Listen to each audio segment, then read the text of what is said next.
teammates. Dr. Jessica Robinson, who is going to be sharing a lot of the content tonight, is our college and career counselor. Dr. Robinson is actually employed by Collin College, but works at Hebron High School full-time in the counseling office. And she is here to dual credit is one of the major initiatives that she supports our students with here. And you're all here because your students are in dual credit, which is great. We thought it would be helpful to give some good background information and give you a heads up of some of the nuances and details that your students will be going through so that you can best support them and also know some of the things that sometimes trip our students up or challenge them.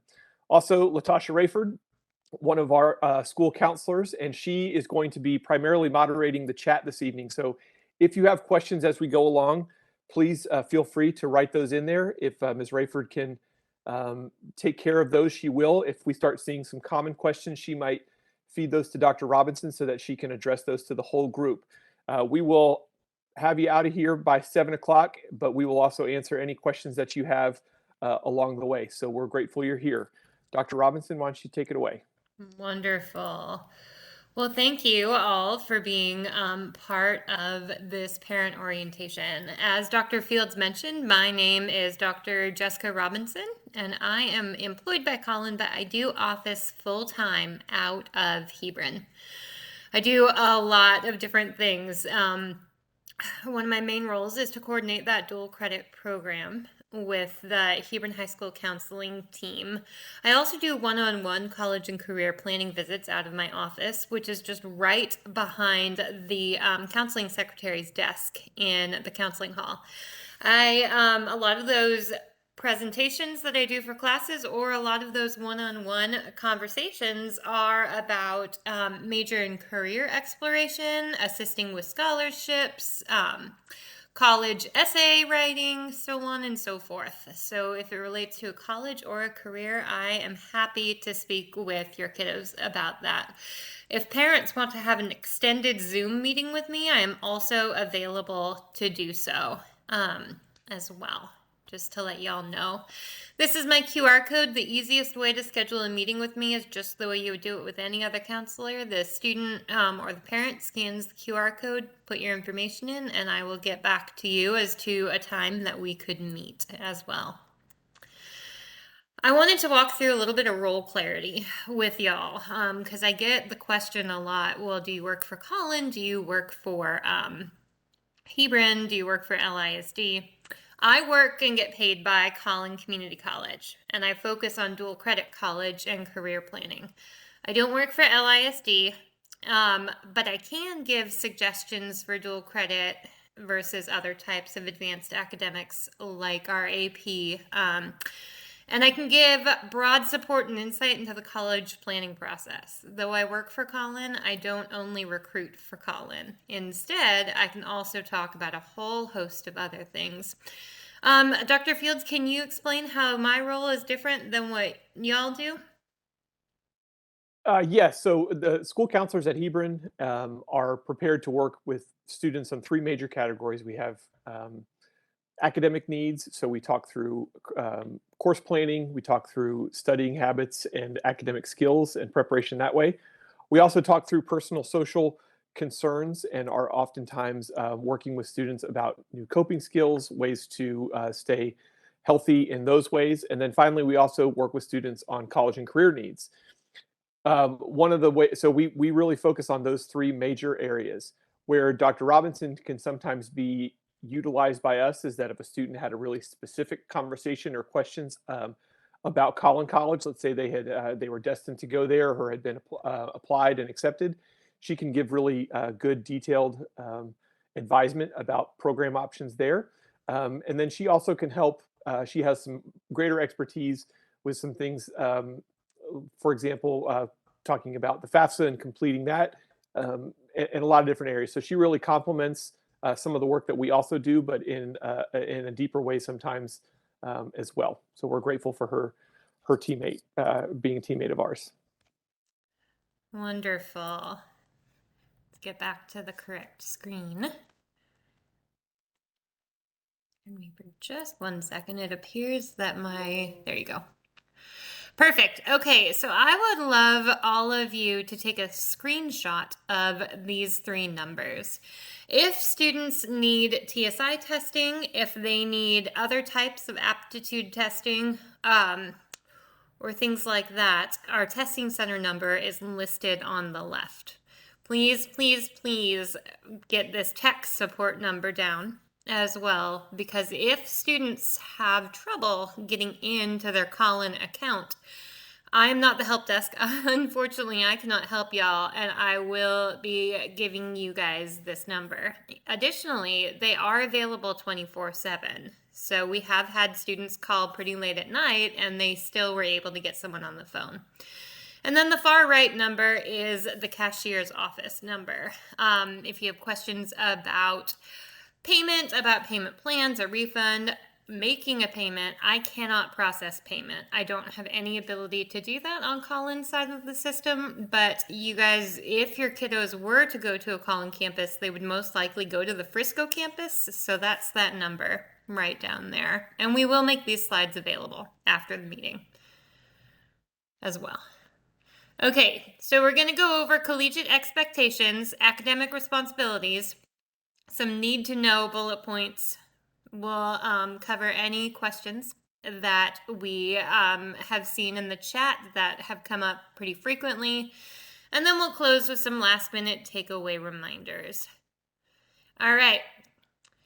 There's going to be so many deadlines thrown at your kids, and we really do believe this is a time that your kiddos can learn to own their own decisions and really own their own calendars.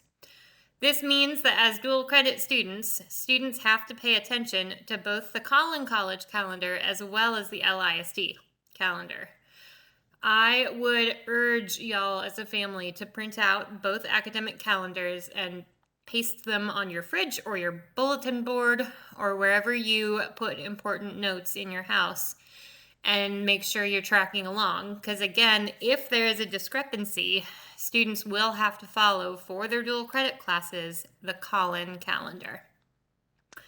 So again, once we get this presentation out, these will become live hyperlinks, but you can already go through and see that there are some disconnects in terms of the dates available. Dr. Fields, do you want to include anything else in that? Yeah, there's just a couple of instances that just to keep aware of. So while a really easy example where Collin and LISD are both off would be September 5th, which is Labor Day. So there's not really any conflict there. However, technically, if you look on October the 10th, which I believe is Columbus Day holiday, technically, Collin College is actually in session on that day. So that's an example where there could be some expectations for students from Collin, however, not from LISD. So that's an example of where students need to really defer to their professors through their Collin correspondence to see what the plan is for that day, if they're meeting, if they're not, and how class would work if there is any. Thanksgiving is another one. LISD gives the entire week off, whereas Collin only gives the Wednesday through Friday off. Now, if LISD is closed, usually if students do have class, it will be virtual or remote as well. Again, here are some other important dates for y'all to remember. The FAFSA does open on October 1st, and we will be doing some programming with that later on. And then October 25th and 27th, we are having a PSAT day and an SAT school day. Those would be considered excused absences according to Collin, but our professors are not asked to keep track of the Hebron side of the calendar. So it's up to your students to communicate with the professors. So please pay attention to important dates like AP, SAT, ACT dates, college visits, and then other big event-heavy weeks, because often our dual credit professors are not aware of those conflicts, and students sometimes assume that they are. Really, the bottom line that we really want your students to get into the habit of is that an hour of planning can save you so many hours of spinning your wheels only to find out that you weren't necessarily doing the right thing. Again, that's what a lot of college success is about, and we really want to encourage y'all to work with your kids to get in that habit and that mindset now instead of waiting until high school graduation. Um, Dr. Fields, do you want to talk about our Fridays Yeah. and our cancellation schedule? Yeah, so we've really been able to kind of have a practice of this for the first week and a half or so of school. And this is just to emphasize again with students in their classes. First thing we want you to know is that dual credit classes do not have a Friday meeting. So those periods are really going to feel like off periods to your students. So, for example, if your student has a first period dual credit class that will start next week and go Monday through Thursday, that Friday during first period, they're not going to be expected to be on campus and they would report to school for second period and be expected to be ready in their seat for that. Similarly, if your student has a class during fourth period, a dual credit class, for example, on Fridays, those students will actually leave campus after third period and be able to start their time then.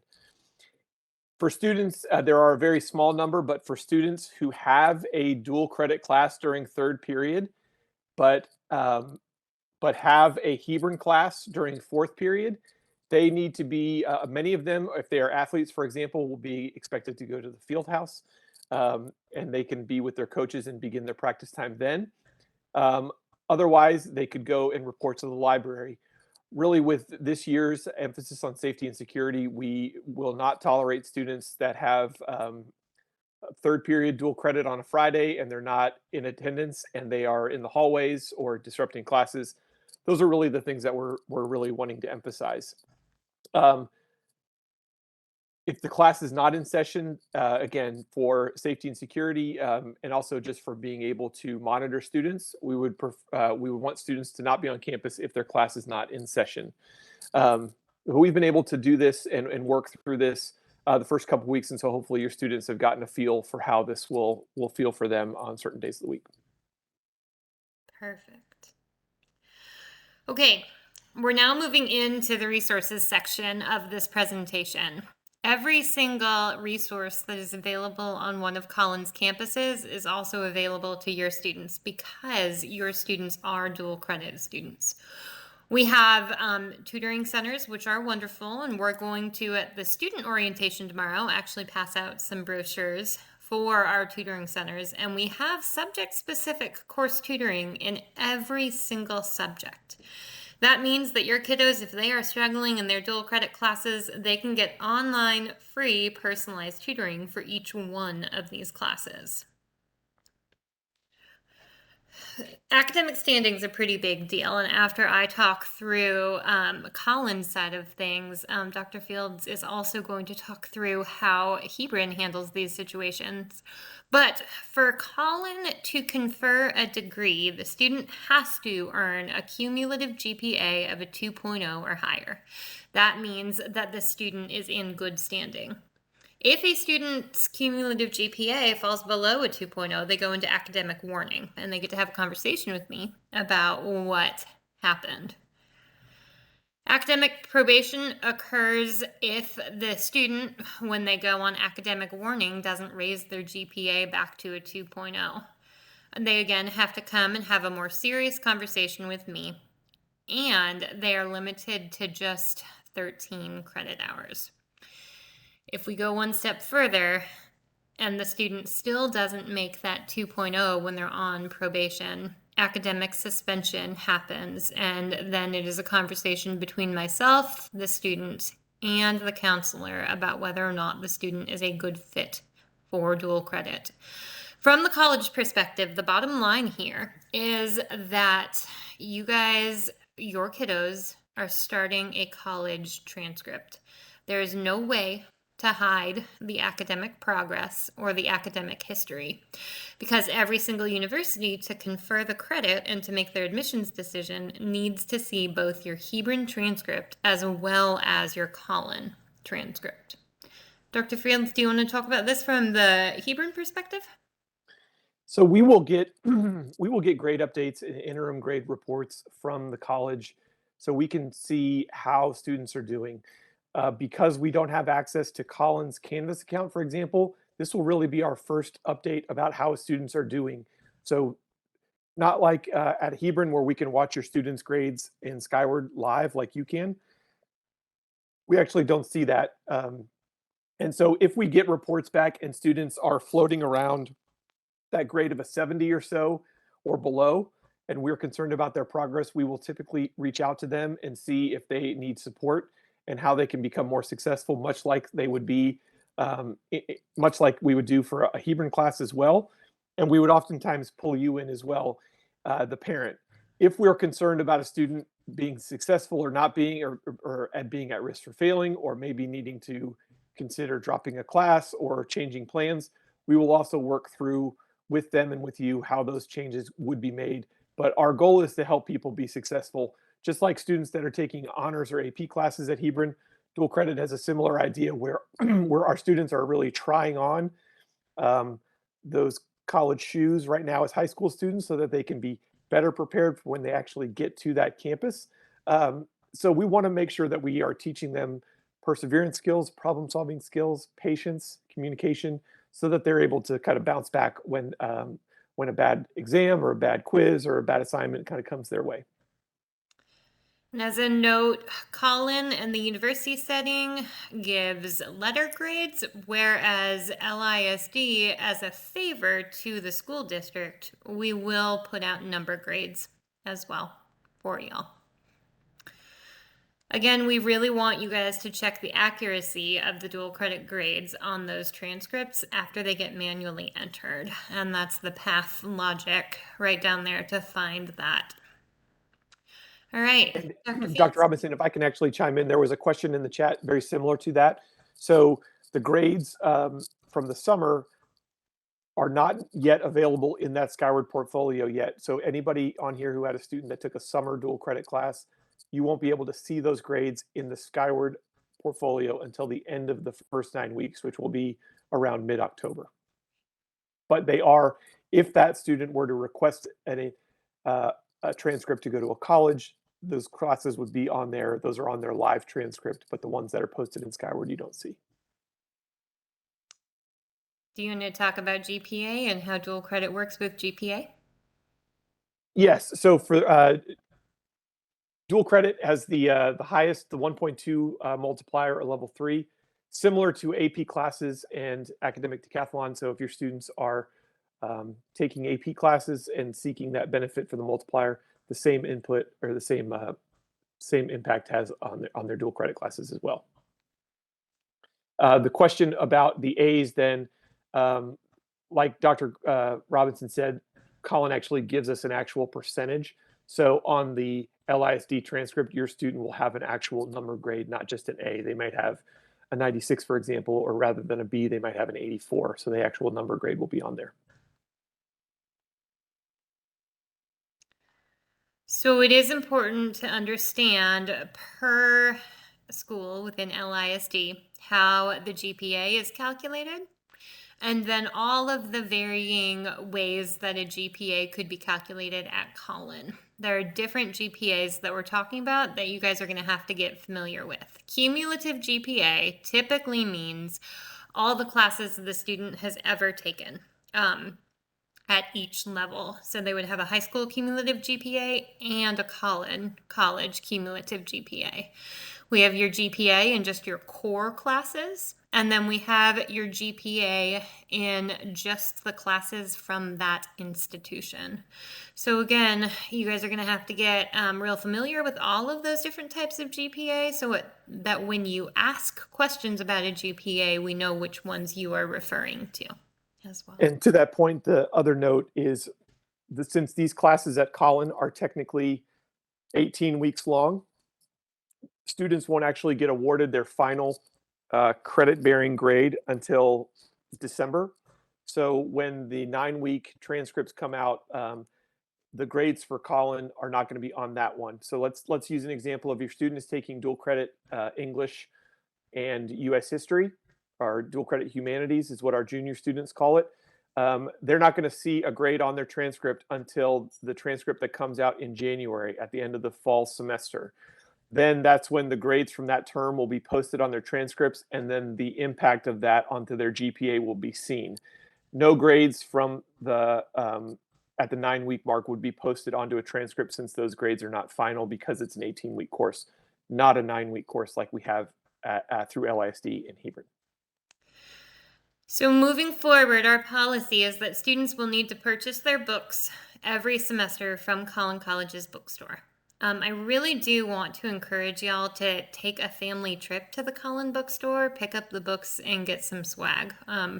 Our bookstores are pretty incredible and have some really cool stuff. And it would give y'all a chance as well to see the campus.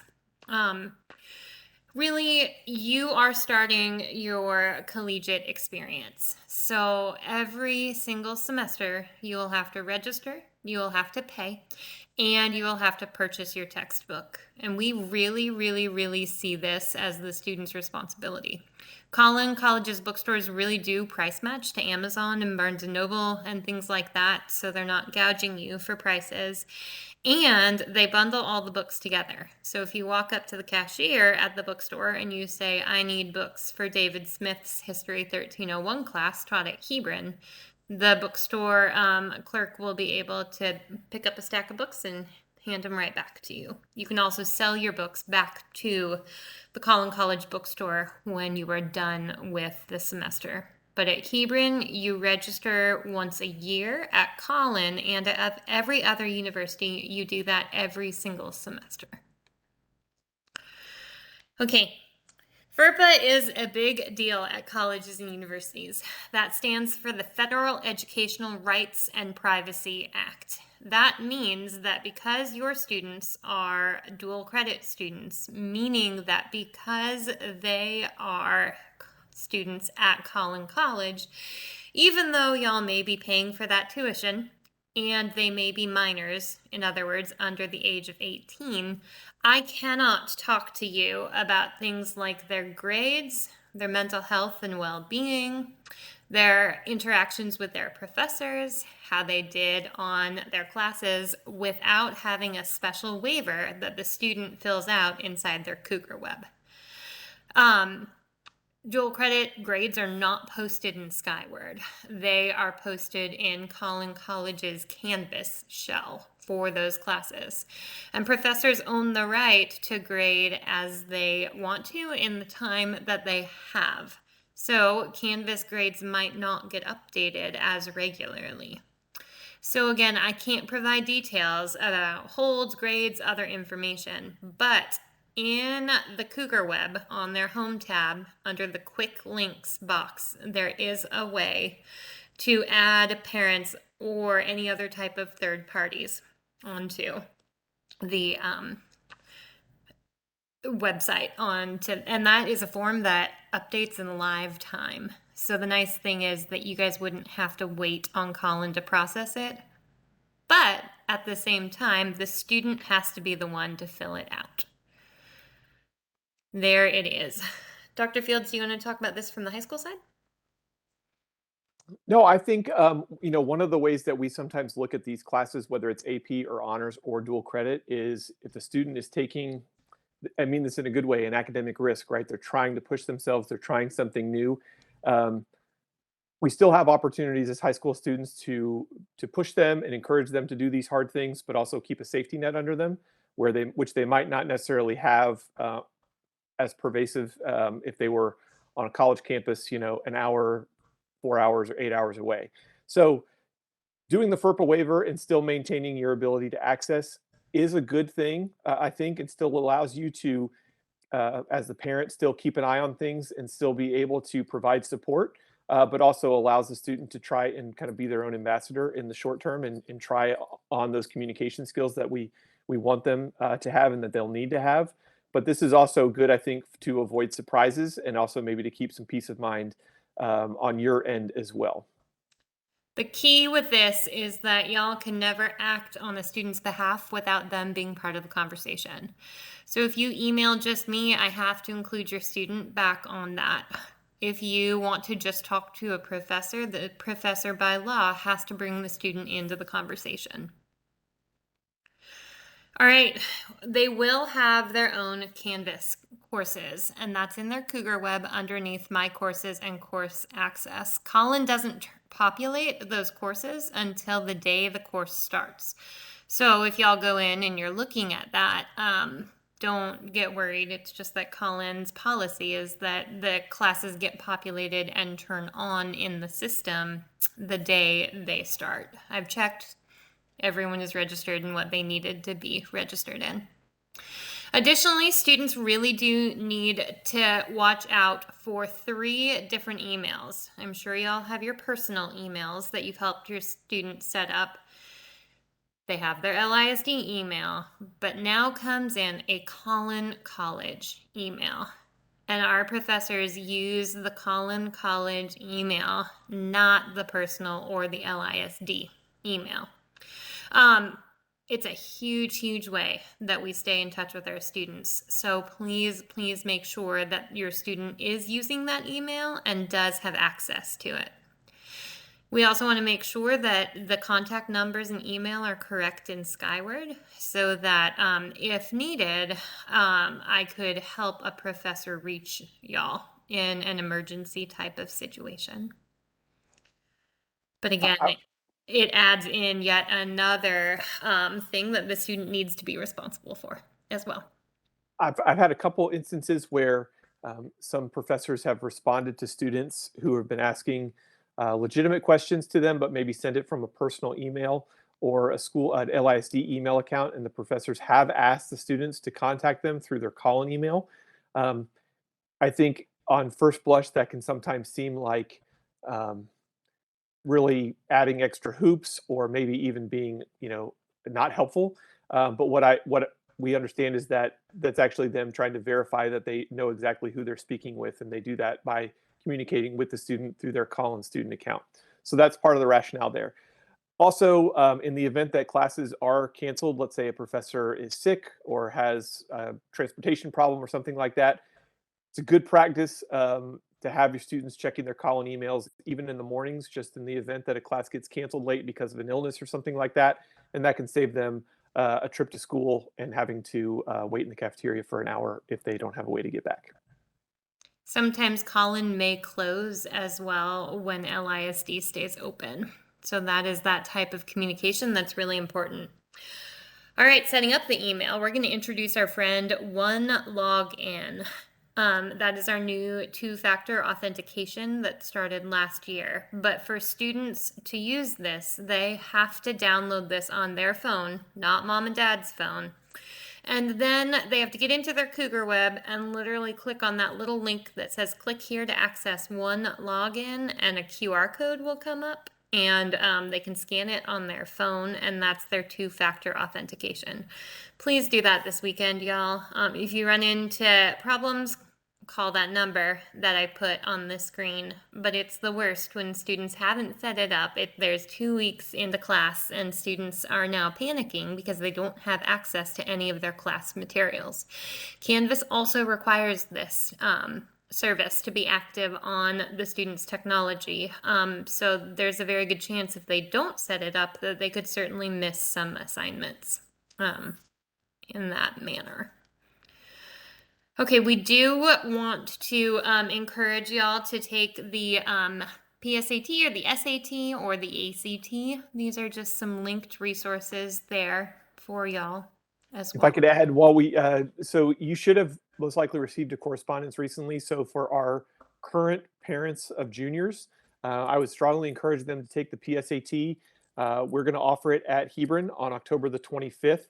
However, 10th graders are automatically signed up for it. Juniors have to sign up and pay for it. It's a voluntary thing as a junior. We would strongly encourage all juniors, especially anyone interested in going to any type of college after high school, because this will, for 2 reasons. One, this will act really as your last dress rehearsal for your student to kind of try on a test day and give it their best shot without really any consequence. They have nothing to lose. They do, however, have something to gain, and that is that this acts as the first real scholarship contest that juniors will enter, which is the National Merit Scholarship Qualifying Test. So 2 good reasons why we want juniors to do that. Seniors, if your students are taking government and economics or English 4, They do not have a chance to take the PSAT anymore. However, that same week, Thursday, October 27th, we are offering the SAT at Hebron High School during the school day, which makes it really convenient for a lot of students. That test is also optional. You have to pay, I believe, a $37 fee for it, but it's during the school day. It's at school, so there's not any early morning weekends driving across the Metroplex to go to a testing location. I think also a late October test date is really a really comfortable spot to take a last swing at the SAT if your student is still looking for one more test. So check the Hebron High School emails have been going out from our testing office. We've also been promoting those on social media as well. Before we transition, Dr. Robinson, someone asked, how will a student know if books are required for their class? Books are required for every single dual credit class. Now, professors may use the books in different manners, but they are required for every single class. On the first day, your kiddos are going to get a syllabus, and it's going to have a book list on it, and you can either purchase those books from Amazon, Barnes & Noble, but we really, really, really encourage you guys to take that trip to the Collin bookstore, get your books and get some swag and get a taste of what Collin actually does and look like. The Frisco campus has different classrooms in different buildings, and so it feels the most like a university campus, which could give your family a feel of what going to university will really actually feel like. Okay, Texas has a common course numbering system. It's voluntary. Certain universities choose not to participate in it. But as long as the course is articulated, if we're talking about transfer, in the same manner, then we are pretty sure that it will apply to the bachelor's degree in the same way. However, how those classes apply to the degree is not the purview of the sending institution, meaning Hebron or Collin. It is the purview of the receiving institution. That is on y'all to figure that information out. Advisors and admissions counselors will know those answers to those types of questions, and I can give a pretty good prediction. But I really cannot tell you exactly how it will transfer. And so that's more for parents of seniors to just be aware that those are types of questions that you should start asking those admissions counselors and academic advisors at those colleges that you guys and universities that y'all are interested in as well. Okay, are there any other big questions that have come up over and over again that we could answer?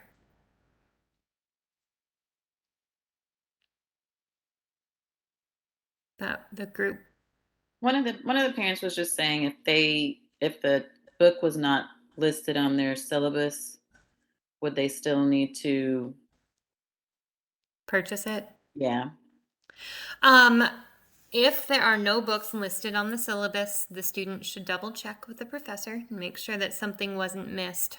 I do know that professors want to try to make things as affordable as possible, so sometimes they assign articles. Sometimes they also do an ebook. I like paper, I really do. So if I was in a class that had a lot of articles assigned but no book, I would actually print off all the articles and put them in a binder, and that becomes my textbook. The basic and the point and the bottom line is that students have to be responsible for understanding what materials are required for the course. And that would be the same thing. We don't offer dual credit science classes on Hebron's campus, but if a student were to take a concurrent science class at Collin on their own time, and there was some type of a lab kit they needed to purchase, it would be the same thing as the textbook. Again, the student themselves is responsible for knowing what materials are required and reading the syllabus and figuring that out. And we'll cover that in our student orientation with them pretty thoroughly tomorrow. We had another question. So we've given examples of when Hebron, I'm sorry, and I'm looking at the question from Michael. He says, when Hebron is off, but Collin College is in session, how do they inform, or how will is that something a professor would be prepared to talk about? Would they be able to tell them about Thanksgiving break now, for example, or Columbus Day now? Absolutely. Part of their hiring process, they have to get double vetted. So they have to get vetted by both Collin and LISD. And part of their faculty orientation with LISD actually goes over those differences and the preferred method of communication.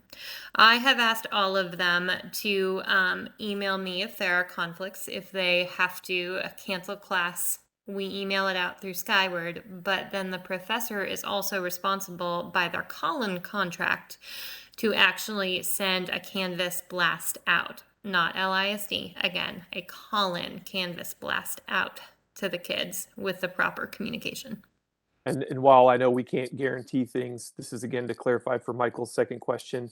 He wanted to double check that it's been a common practice if Hebron is off but Collin is in, that Collin typically will do something online or remotely rather than having students come to campus those days. Right. Okay. We also, in the Cougarweb, we have a thing called Cougar Alert, and you put in your phone number, and it's our emergency warning system. So if there's snowvid or a flood or a tornado or something like that, you will get called, emailed, and texted actually within a couple minutes of Collin making the decision to close. So that's also a good thing to have because we really do prioritize and respect your safety. Okay. Yep. All right. Excellent. Anything else? That's it so far. Okay. Parents, we will, let's see. Why don't we go through some of the common questions and see if we get more. Okay. We have a question about free and reduced lunch. Okay. And if students need to, how does that affect their fees for books and such?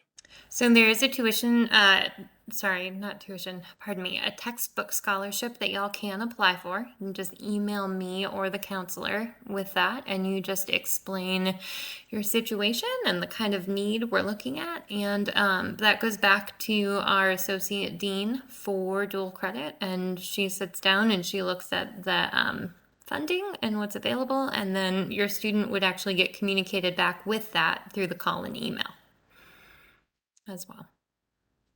Well, why don't we work through your common questions, Dr. Robinson, and then we can see if that stirs up any additional, and then we can close up. Okay, sounds good. Students are not required to go to Collin College, but we do think it's really important that y'all go and you actually get your Collin College student ID. That works as a library card. It works as a way to get into our gyms, our tutoring sessions, if you want to go to campus to tutor, so on and so forth. Also, there are certain tests that are only available to take in person at the testing center. While you can TSI test online, you can also do it in person for a lower cost. And then we do have a math placement exam. If your student wants to get ahead in the calculus sequence and all, that is only offered in person. Again, if you go to the bookstore and pick up your books, you can walk straight across the hall to the advising office, where in the back it has our student ID station set up, and you can get your ID right on the spot. All right, we get the questions a lot. If a student retakes a class, does the new grade replace the old? Yes and no. And I know it's a confusing answer, but the grade does get replaced in terms of the actual GPA. And that's cumulative, institutional, core, so on and so forth. However, the old attempt goes into an academic history that is literally called credits not counting towards degree. So there's no way to hide it, but does it replace in terms of GPA? Yes. Now, what I want you guys to be aware of is that if the student decides to retake, and this will go for every university throughout the rest of the student's academic career, the university looks at the most recent attempt, not the highest. So I always warn students, if they are going to retake, they need to make sure that they're going to do it better the second time, not worse and not the same. And that means too, if a student had to withdraw from the class, the W would stand, not whatever grade they got at first. Yeah, and for LISD, both grades will count into the GPA. Sometimes, and this is the hard part of the presentation, the point of no return happens and the student really does need to remove themselves from the class. They really, really, really first need to speak with the professor. They won't be the first student who's had this conversation with the professor. They won't be the last, but every single one of our dual credit professors is committed to helping your students succeed. I tell students all the time, I don't believe there are any silly questions. The only silly question is the question that doesn't go asked. The professors are so happy to help our students do well in these classes. However, if the point of no return really has actually hit and the student wants to remove themselves from the class, they really need to speak with their Hebron counselor. They can't just not be in a class. And so the Hebron counselor really does have to make sure that the schedule can accommodate the change. And we would also the counselor will also probably encourage the student to speak with the professor or myself and really try hard to get their grades up. Again, the university can see the W. If we talk about it, if everyone agrees that the best decision is for the student to drop the class, and if we get them into credit recovery, then the student will have to actually go in and unenroll on Collin's side of the system. There are dates that you guys need to keep in mind. The 12th day of the semester is the day that we take census and all roles get locked into place. And I mean roll as in the class roll and roster list. It's not the 12th time the student has that class, but the literal 12th day of the semester. That's September 6th, the day after Labor Day. Students can change their schedule on Collin's side before then without penalty. Again, the counselor still has to be okay with it because we still have to figure out something to do on the other side of that. On October 28th, then, is our last day to withdraw. So from September 6th to October 28th, which is right around midterms time, students can remove themselves as long as, again, they speak with their counselor and their counselor is okay with it and they speak with their professor. After October 28th, until the end of the semester, if the student decides with the professor, and again, in discussion with the counselor, that they need to not do the class, they need to get into credit recovery, but y'all as a family need to know that their grade at that moment in time gets locked into place. Collin no longer can remove them from the class. March 31st is that last day to withdraw.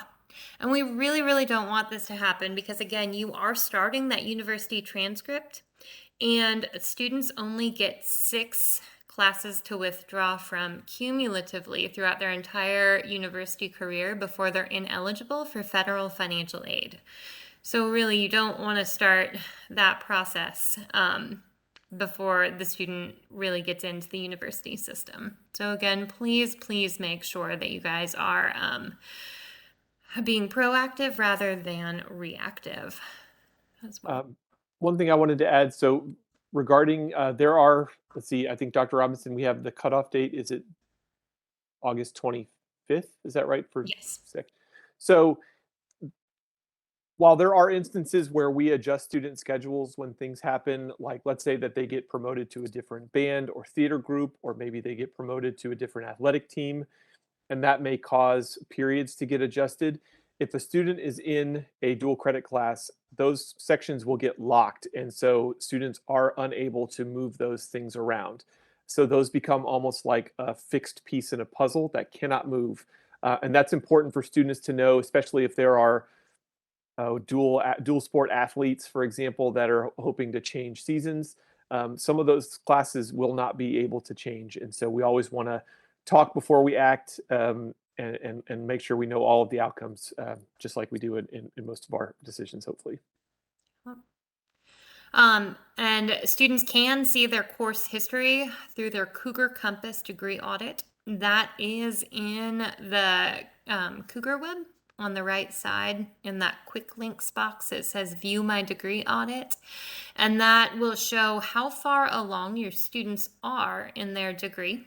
And if it's red, they still need to get it done. If it's blue, they are registered for the class. It just hasn't been graded yet, and green is good to go. And that also displays their Collin GPA as well.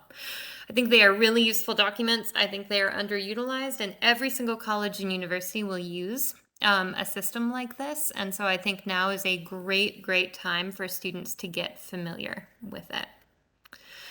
All right, our key takeaways, and then we can go to other Q&A. But when you are in doubt, please have your student check Collin's Canvas as well as their email. That is the primary method of communication that our professors use and that I use. The student really is the main person who needs to contact the professor. Professors also have to check that FERPA waiver, and this is a chance for the student to really learn some self-advocacy skills. To that point, Dr. Robinson, we had a parent that asked, is it possible for a student to figure out their professor's email right now if they wanted to make contact or needed to? Through your Collin email, because it's an Outlook account, everyone who has an @collin.edu email address will be under that check names feature. And so if you do see your professor, you can type in their first and last name inside the Collin email account, click check names, and it will come up. And they will be considered an adjunct professor. So look for those that are called adjunct professor.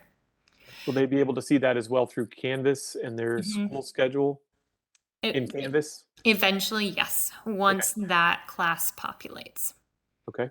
Not every professor uses the Canvas email account. So if the student emails through Canvas and doesn't hear back, it's probably because the professor prefers to use the actual Outlook application. Okay.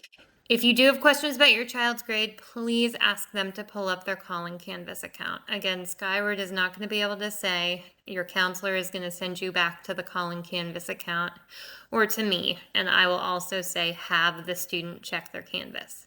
Now, if the grade has not been updated, then the student needs to email the professor, because again, in the university, the professor owns the right to schedule their time and their grading as they do see fit. And finally, this last point is just a note of encouragement, families. I know this is kind of if you're new to dual credit, it's a lot of information. It's very exciting. But we really do believe that this is an opportunity for students to develop their collegiate personality, personally, professionally, academically, of course, but also emotionally and socially. We see dual credit students every year grow and learn so much and really mature into that college student. And so the best way I think y'all can do that is to truly treat it like a college class and really let them own their decisions and own their learning.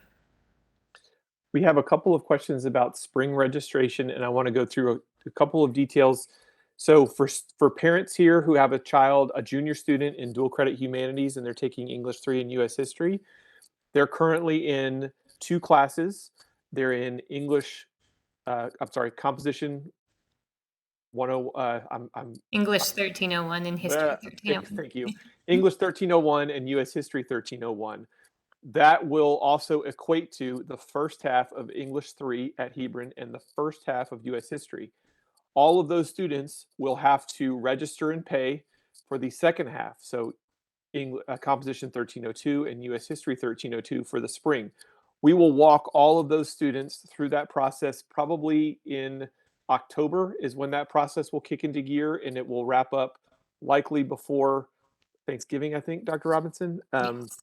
And it's assumed that students in that dual credit humanities will take that for the entire 36 weeks of the school year.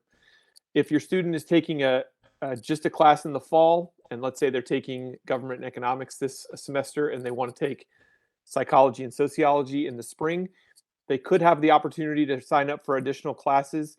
But again, we won't do that until later in the fall at around that same time. So we will start promoting that certainly through the dual credit classes, and then we'll also do it through our normal communication means as well. Some of their opportunities will be based on what they've already taken, and there might be some instances where they can't do that.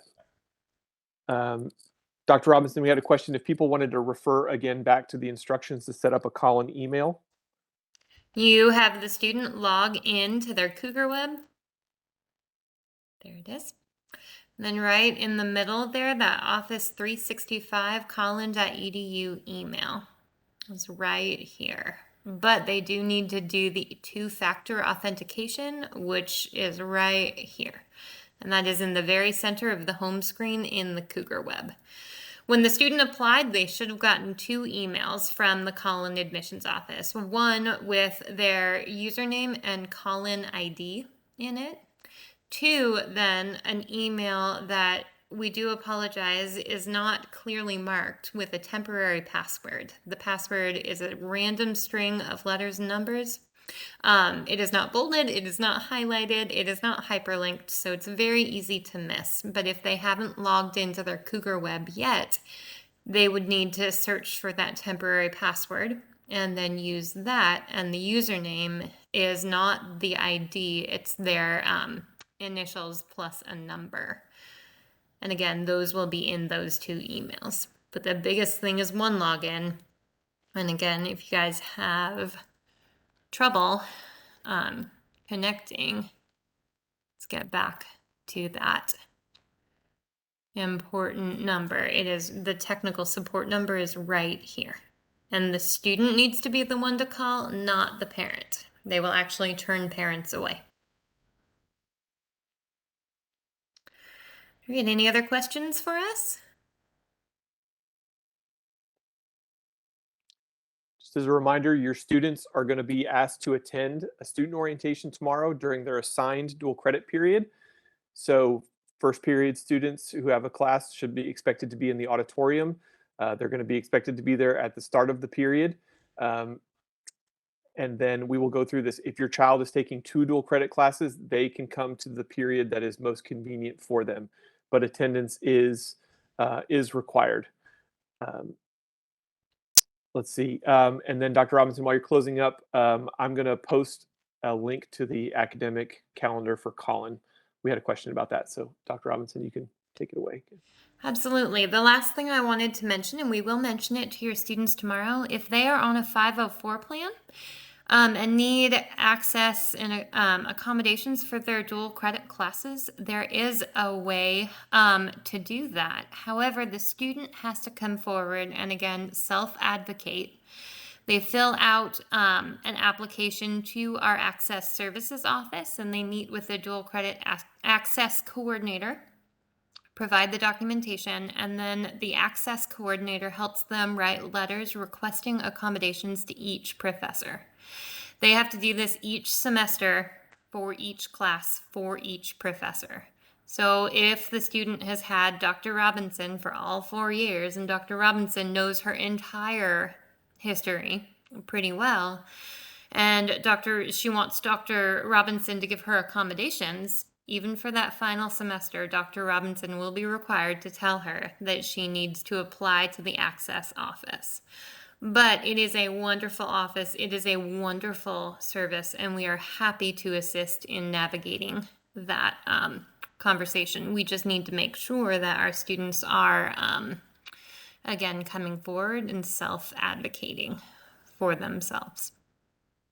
Your students are also going to be getting some training and some preparation about the issue of plagiarism tomorrow as it relates to the work that they complete for Collin. So stay tuned for an email to come from the counseling department through Skyward that will have a link to a plagiarism guide, which has some examples and some important information about ways to avoid that, potential pitfalls and consequences if they do encounter that as a student. So they'll be going over it, and you can also refer to it as well. Is there a Cougarweb app, Dr. Robinson, or is it just online?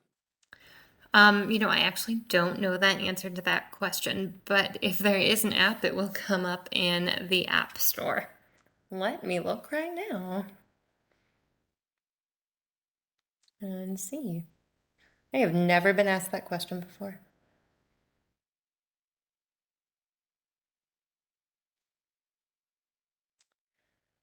I do not see that there is an actual app, but I do know that there is a Canvas app that Collin uses as well.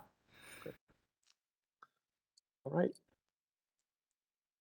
We all set? I think so.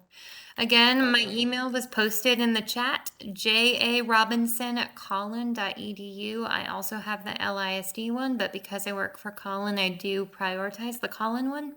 You're also welcome to scan that QR code, or your kids can as well, and I would be happy to speak with y'all in a more extended manner. One final question that came up about exams. So if you look on the academic calendar that was posted, that has those dates. So dual credit final exams could be anytime during December 5th to December 11th. That's likely something that would be covered on the first day in the class syllabus that would have that there. That's an answer to that question. Oh, says the link to the calendar doesn't work. Okay, let me put Colin's calendar in the chat for all y'all. So just on behalf of Dr. Robinson, I appreciate you joining us tonight to help support students. Also want to thank Ms. Rayford for her time and expertise in the background, helping to answer questions. It's important that we try and answer as many as we can. We look forward to a great term with your students. So thank you very much and have a great rest of your week. We will also include the academic calendar for those that are not able to open it. We'll include that in our email. That includes the plagiarism guide as well. So just stay tuned. And we'll include that in our attachments. Have a wonderful evening, y'all.